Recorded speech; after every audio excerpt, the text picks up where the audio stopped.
안녕하십니까. 성경 뚫어보기 세 번째 시간입니다.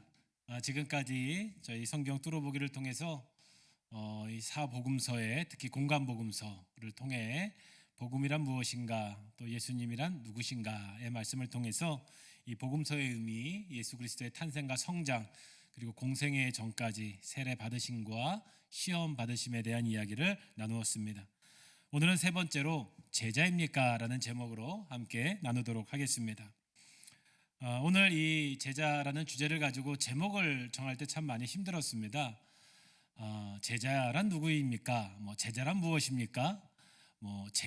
제자입니까? 그 이유는 이 제자라는 말에 대한 좀 두려움, 또 우리 모두가 갖고 있는 좀 예수 그리스도를 따른다는 어떻게 보면 부담감, 이런 것이 있었기 때문입니다.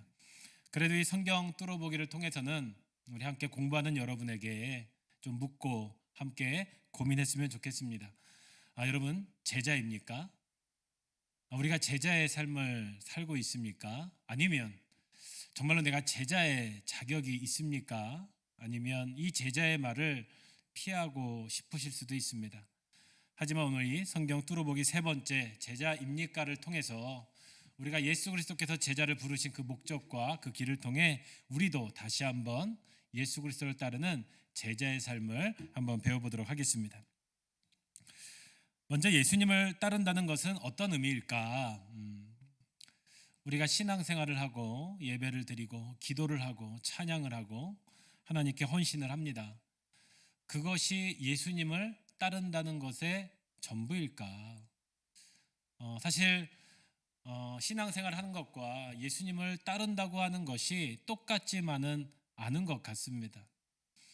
저 개인적인 고백을 먼저 좀 드리면 예수님께서 나를 따르라 말씀하셨죠.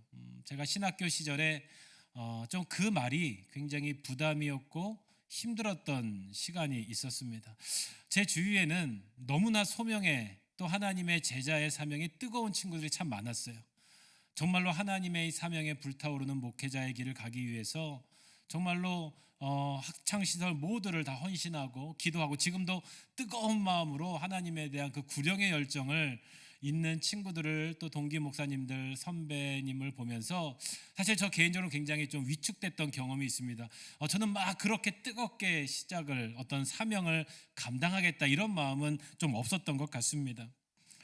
어떻게 보면 좀 따라다니고 아무 생각 없이 시작을 했던 길이 지금까지 돌아보면 뜨거운 사명이란 무엇인지 또 내가 하나님께서 내가 이렇게 사명이 없는데도 나를 왜 사용하시는지 이런 것들이 저의 목회의 여정 가운데 중요한 물음이었습니다.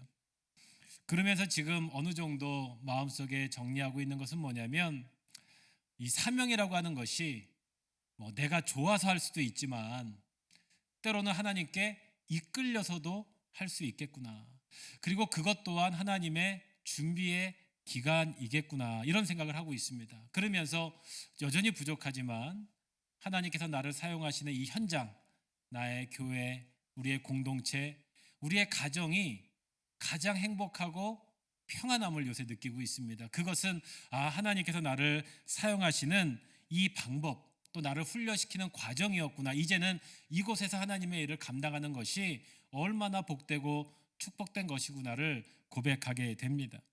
그러기에 우리는 이 사명, 하나님의 사명을 만나는 것, 이것을 우리는 사귐, 저는 이렇게 표현하고도 있고요.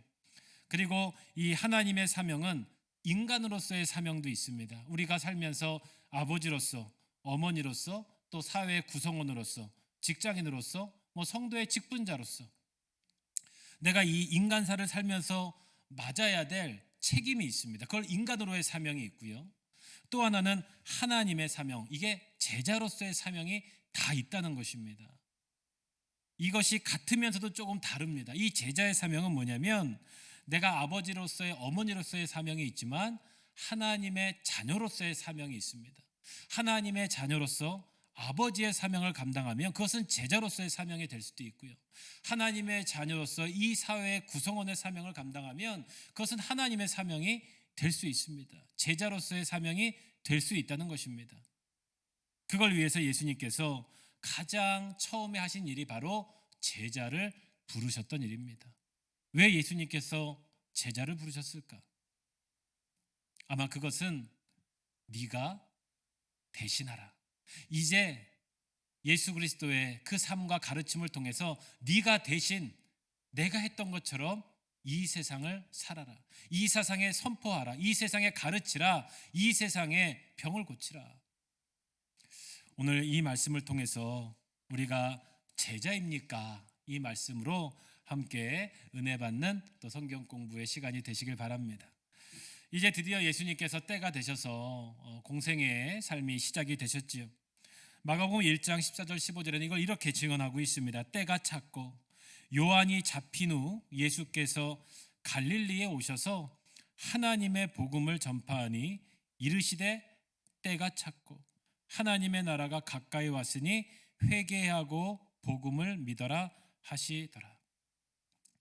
우리 마가복음은 하나님의 복음, 예수 그리스도의 시작이라고 말씀드렸지요. 이 마가복음은 바로 이 하나님의 복음, 예수 그리스도를 이 전하는 것이 목적이기 때문에 이렇게 이 때가 찼고, 이 때가 찼고에는 아주 많은 함의가 들어 있는 것이죠.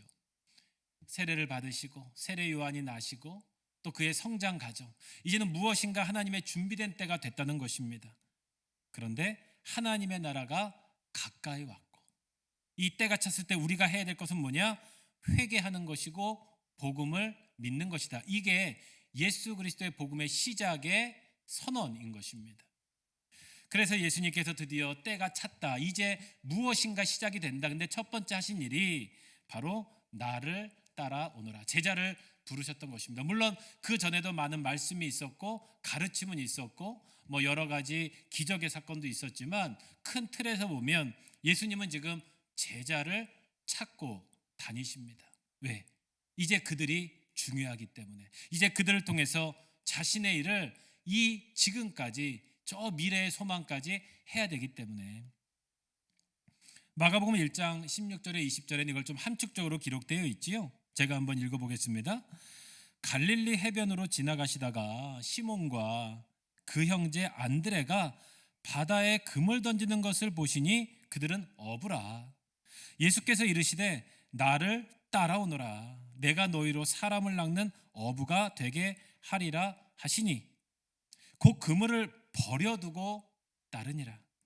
조금 더 가시다가 세베대의 아들 야고보와 그 형제 요한을 보시니 그들도 배에 있어 그물을 깁는데 곧 부르시니 그 아버지 세베대의 품꾼들과 함께 배에 버려두고 예수를 따라가니라. 마태, 마가, 누가에는 이 첫 번째 제자의 부르심이라는 말씀으로 기록되어 있죠. 갈릴리 해변, 예수님께서 이미 가르침을 막 시작하셨습니다. 근데 제일 먼저 선택된 사람이 어부들이었죠. 그에게 이르시되 나를 따라오너라, 너희가 물고기를 낚는 것뿐만 아니라 사람을 낚는 어부가 되겠다. 그러자 곧 그물을 버려두고 따랐다.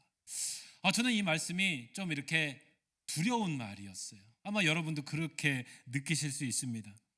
아니, 자신의 삶과 자신의 생활과 자신의 모든 것을 이렇게 한꺼번에 버려두고 예수님을 따르는 것이 가능할까? 나라면 가능할까? 내가 갖고 있는 전 재산을 버리고 예수님을 따르는 게 어찌 이렇게 가능할까? 이 말씀을 이 누가복음에서는 좀 더 풀어서 설명을 하고 있는 것을 볼 수가 있죠. 예수님의 이 말씀의 성경은 여러 가지 목적과 의도에 따라서 이렇게 함축이 있는 것을 저희가 느끼게 되는데, 특별히 누가복음에는 이 첫 번째 제자를 부르시는 장면을 조금 더 구체적으로 설명을 하고 있는 것을 볼 수 있습니다.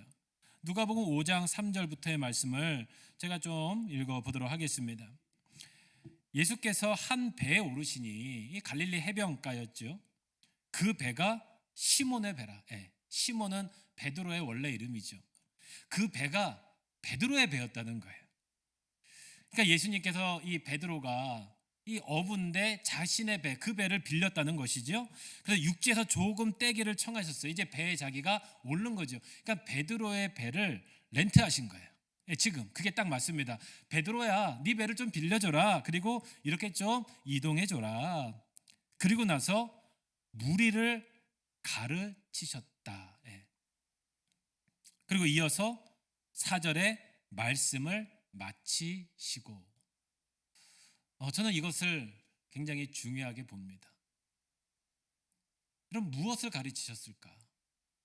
얼만큼 가르치셨을까? 그런데 여러분, 보통 예수님이 설교 한번 하시면 성경에 보면 하루, 몇 시간, 지금처럼 몇 분, 이게 아니라 하루 왼종일 가르치셨어요. 수많은 사람들이 모여서 그 말씀을 엄청나게 오래 들었다는 거죠. 아마 저도 짧게 가르치신 게 아니에요. 지금 그 베드로의 배를 렌트하셔서 서가지고 거기 있는 사람들에게, 거기에 있는 어부들에게 가르치셨어요. 그리고 이 기간은 굉장히 많은 이야기를 하셨을 거예요. 그거를 마치신 겁니다. 자, 이제 설교가 끝나고 가르침이 끝난 거죠. 그리고 시몬에게 이르시되 깊은 데로 가서 그물을 내리고 고기를 잡으라. 여러분, 이건 뭐예요? 배값을 치르신다는 거죠. 여러분, 예수님은 공짜가 없으세요. 공짜가 없으십니다. 지금 베드로야, 너의 배를 빌렸잖니? 내가 이제 널 썼으니까 너에게 백삭을 줄게. 근데 그 백삭을 뭘로 주셨습니까?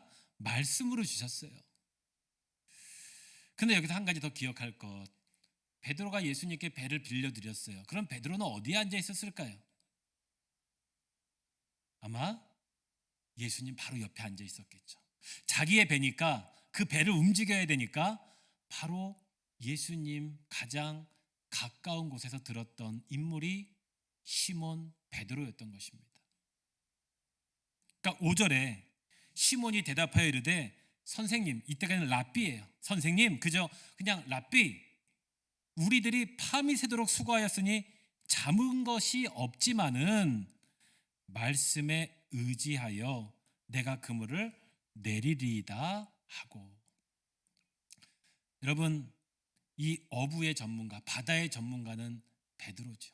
아마 이 말씀을 통해서 아마 이 시간이 굉장히 길었다는 것을 느낄 수가 있죠. 베드로가 수고하면서 잡았어요. 그 어부의 전문가인 베드로가 있는데, 여러분, 물고기 잡는 게 아무에서나 잡을 수 있는 게 아닙니다. 그런데 말씀에 의지해서 예수님의 말씀을 듣는 순간 베드로는 알았던 거죠. 이분이 보통 분이 아니구나. 이 가르침이 무엇인가 내 마음을 울리구나. 이 가르침이 내가 평생 고민하던 그 무엇인가의 해답이구나. 그 단계가 시작이 된 거죠. 그래서 말씀에 의지해서 내가 그물을 내리리다. 6절에 그렇게 하니 고기를 잡은 것이 힘이 많아 그물이 찢어지느니라. 뱃삭을 예수님께서 풍성히 주신 것이죠. 공짜가 없으신 예수님이시죠. 그런데 여기에서 베드로는 물고기를 본 것이 아니라 예수님을 바라본 거예요. 주여, 나를 떠나소서, 나는 죄인으로소이다. 누가복음 5장 8절부터 이 장면이 또 나오지요. 시몬 베드로가 이를 보고 예수의 무릎 아래 엎드려 이르되, 자복한 것입니다. 주여, 나를 떠나소서, 나는 죄인으로소이다. 여러분, 이거는 성경의 유대인들, 또 구약에 보면 하나님을 만나는 장면입니다. 무릎 아래 엎드려 자신은 아무것도 할 수 없는 존재입니다. 나는 능력이 없습니다. 나는 자격이 없습니다. 나는 죄인일 뿐입니다. 9절에 이는 자기 및 자기와 함께 있는 모든 사람이 고기 잡힌 것으로 말미암아 놀라고, 여러분 10절에 세베대의 아들로서 시몬의 동업자인 야고보와 요한도 놀랐음이라, 이렇게 되어 있어요. 그러니까 예수께서 시몬에게 이르시되 무서워하지 말라, 이제후로는 내가 사람을 취하리라 하시니 그들이 배들을 육지에 대고 모든 것을 버려두고 예수를 따랐다. 다른 어부들, 자기의 형제들, 동업자들은 그 순간을 보면 뭐가 본 거예요? 기적이 본 거죠. 이 물고기가 많이 잡혀서 그물이 찢어진 걸 보셔서 놀랐어요. 다 놀랐어요. 아, 이분이 대단한 분인가 안 거예요. 그런데 그 물고기를 봤어요. 근데 베드로는 그걸 통해서 예수님을 본 거예요. 주님을 본 거예요.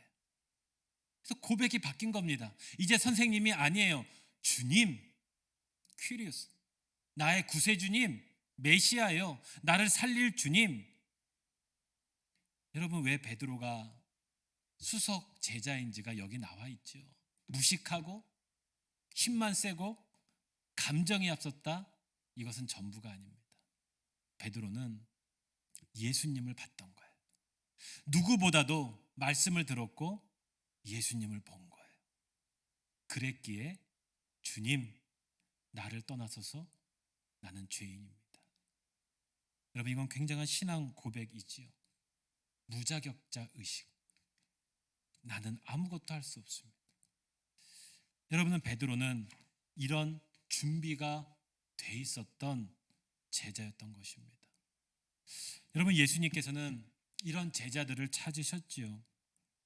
성경에는 많은 제자가 있지만 특히 마태복음에는 이 마태, 세리 마태를 부르는 제자가 또 나오지요. 마태복음 9장 9절에 보면 예수께서 그곳을 떠나 지나시다가 마태라는 사람이 세간에 앉아 있는 것을 보시고 이르시되 나를 따르라 하시니 일어나 따르니라. 이렇게 한 잘로 딱 돼 있죠. 10절에 예수께서 마태의 집에 앉아 음식을 잡수실 때에 많은 세리와 죄인들이 와서 예수와 그의 제자들과 함께 앉았더니 바리새인들이 보고 그의 제자들에게 이르되 어찌하여 너의 선생은 세리와 죄인들과 함께 잡수시느냐. 예수께서 들으시고 이르시되 건강한 자에게는 의사가 쓸데없고 병든 자에게라야 쓸데 있느니라. 너희는 가서 내가 긍휼을 원하고 제사를 원하지 아니하노라 하신 뜻이 무엇인지 배우라. 나는 의인을 부르러 온 것이 아니요 죄인을 부르러 왔느니라. 이런 말씀이 나옵니다. 여기에서는 마태를 부르셨죠. 마태에 대해서 우리가 나와 있는 것은 세리였다. 근데 여러분, 그 세리라고 하는 것은 그 당시에 죄인이죠. 죄인. 마태가 마태복음을 쓰면서도 자기 자신을 부르신 예수님을 이렇게 고백한 거예요. 근데 예수님께서 지나가시다가 보시고, 여러분, 지금 예수님께서는 사역 초기에 사람을 찾고 계신 거예요. 딱 공생을 하시면서 어디 누구를 찾아가가 아니라 지금 그 마음이 죄인되고 철저하게 그 괴로운 죄인들, 어찌 보면 자격 없는 그들을 지금 눈으로 보고 찾아가시는 거예요. 그런데 그들은 다른 사람들이에요. 마태가 집에서 막 함께 했다. 그리고 뒤에 나오지만 이 마태가 이 마태복음을 쓰면서 느꼈던 많은 고백들, 이 죄의 전문가, 긍휼을 원하고 이 마태의 마음에는 자비, 긍휼, 그 마음이 있었던 인물이라는 것입니다. 그래서 그들 앞에서 이 마태를 대신 얘기해주고 있는 거예요. 이 마태는 그냥 세리가 아니라는 거예요. 긍휼을 가지고 있던 이 죄인, 세리라는 것입니다. 나도 의인을 부르러 온 것이 아니라 이런 죄인을 부르러 왔다. 이런 제자가 필요하고 이제 이 죄인들이 나를 대신해서 하나님의 나라를, 하나님의 교회를 세울 것이다. 여러분, 이것이 예수님께서 제자를 세우신 그런 공통의 원리라고 할 수 있습니다. 이 첫 번째 제자들의 세우신 이야기를 이제 정리하면서 마태복음 10장 1절에 예수님께서 제자를 부르시는 장면이 정리가 되어 있지요. 마태복음 10장 1절부터 제자를 세우시다 제가 봉독해 올리겠습니다. 4절까지입니다. 예수께서 그의 12제자를 부르사 더러운 귀신을 쫓아내며 모든 병과 모든 약한 것을 고치는 권능을 주시니라. 12사도의 이름은 이러하니 베드로라 하는 시몬과 비롯하여 그의 형제 안드레와 세베대의 아들 야고보와 그의 형제 요한, 빌립과 바돌롬의 도마와 세리 마테, 알페오의 아들 야고보와 다데오, 가나안인 시몬 및 가룟 유다 곧 예수를 판 자라. 여러분, 이게 제자를 부르신 이유지요. 더러운 귀신을 쫓아내고 병과 모든 약한 것을 고치고 권능, 이 안에는 예수의 가르침과 그의 십자가의 길이 들어있지요. 이제 제자들은 네가 나 이후에 너희가 하라, 대신 해라. 그게 제자라는 것이죠. 여기서 한 가지 제가 묵상할 것은 이 제가 빨간 글씨로 세리 마태. 아마 마태복음이 이 말씀을 쓰면서 이것을 아마 기록하면서 굉장히 기도와 고민을 했을 것 같아요. 자기가 세리인데, 욕먹고 있는 세리인데 예수님의 제자로 부름을 받았어요. 아무런 자격이 없는데 이제 이 말씀은 저 후대의 예수 그리스도의 말씀을 복음 전하는 데 쓰일 텐데 나를 어떻게 고백할까? 제자 마태, 이제 변화된 마태, 능력받은 선택된 마태가 아니라 여전히 나는 세리다. 여러분, 제자들은 그냥 제자들이 아니에요. 끝까지 준비가 돼 있고 자격이 있었고 아마 그 예수님의 말씀에 부르심에 무엇인가 준비되어 있던 인물들이 제자였습니다. 나는 아무것도 할 수 없습니다. 그 사람들을 예수님은 선택하실 수밖에 없었고 찾으셨고 드디어 12명의 제자를 세우셨던 것입니다. 오늘 우리 시대에 예수님을 따른다는 것이 무엇일까를 오늘 이 말씀을 통해서 저희가 좀 정리를 해봤으면 좋겠습니다. 지금도 하나님의 길을 또 헌신하고 결단하는 많은 분들이 있죠. 또 많은 훌륭하신 목사님들, 선교사님들, 또 우리 성도들 중에는 사역자로서 제자의 삶을 사시는 분이 참 많습니다. 그런데 우리가 좀 더 깊이 한번 고민해 볼 것은 도대체 예수님께서 나를 따르라 이 말의 의미가 좀 이 시대 속에서 어떻게 우리가 이걸 좀 이해해야 된다는 것이 좀 중요한 것 같습니다. 오늘 말씀을 빗대어 보면 여러분 지금 예수님 당시에 나를 따르라라고 하는 말씀은 이런저런 이 제자가 되는 거고 이 사도가 되는 길이죠. 이 출가를 해서 어떻게 모든 생업을 버리고 전도자로서 따르는 것이 나를 따르라라는 개념입니다. 근데 이것이 역사 속에서 똑같지만은 않았다는 것이죠. 예수님 이후에 한 90년부터 이 핍박이 한 300년에 313년까지 이 공인이 되기까지는 이 사도와 박해 시대 이때 나를 따라라 이 말씀을 듣는다는 것은 무슨 의미였냐? 생명을 포기하는 거였어요. 이제는 이 박해 시대에는 죽음을 각오하는 게 나를 따르라의 말씀이었죠. 그러니까 재산을 다 포기하고 사도행전에 보면 이제 다 맡기는 것이 나를 따르라의 개념이에요. 이 박해 시대는 순교자의 길이죠. 그런데 이 기독교가 개신교가 기독교가 공인이 되고 이 천년년의 이 중세 시대, 이 공교회 시대에는 나를 따르라가 어떻게 느껴졌을까요? 그때는 뭐 재산을 포기할 이유가 없죠. 뭐 순교할 필요가 없죠. 여러분 이때는 무엇이 나를 따르라냐? 이건 출과 수도사의 길을 의미했어요. 이 당시에 여러분 이 수도사의 인구가 한 마을의 인구보다 많았다는 이야기도 있죠. 한 마을의 수도원이. 여러분 지금처럼 누가 뭐 이 어떤 영성가의 길을 가는 거를 선뜻 선택하겠습니까? 근데 이 당시에는 나를 따르라 이 말이 뭐냐면 국교 시대이기 때문에 수도원에 들어가는 게 이 나를 따르라의 개념이었어요. 이게 중세 천년도의 사명의 부름이었습니다.